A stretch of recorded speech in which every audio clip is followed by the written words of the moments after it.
A storm is gathering over the Middle East, and the clock is ticking.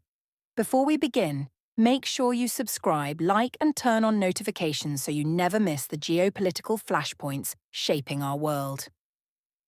Tonight's story: a hard deadline, rising military deployments, and renewed fears of escalation between Washington and Tehran. United States President Donald Trump has announced a 10-day window for Iran to reach a new nuclear agreement with Washington, signaling that failure to do so could prompt what he described as decisive consequences. His remarks were delivered during the inaugural session of his Gaza Board of Peace, where he addressed the broader security dynamics of the region. Trump characterized the ongoing discussions with Tehran as productive, yet acknowledged the long-standing complexity of nuclear negotiations with the Islamic Republic.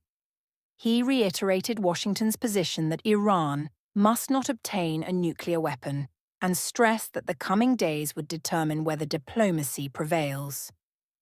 Within about 10 days, Trump stated, we'll know whether a meaningful agreement is possible. He added that absent such a deal, developments could take a darker turn. The warning follows recent talks in Geneva, facilitated by Omani intermediaries. Both delegations described the discussions as constructive, though neither side reported a substantive breakthrough.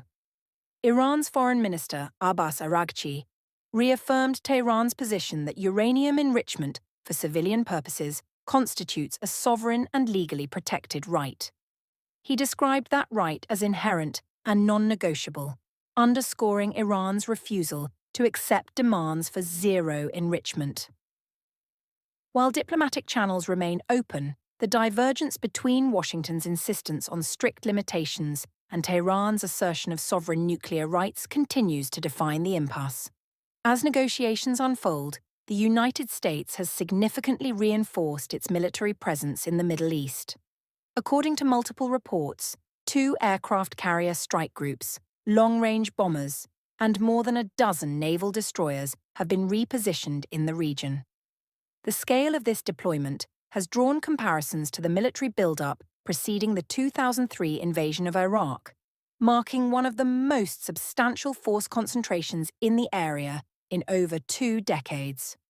Reports from American media outlets indicate that President Trump has been briefed on operational readiness options, including potential strikes targeting Iranian leadership structures or critical nuclear and missile infrastructure.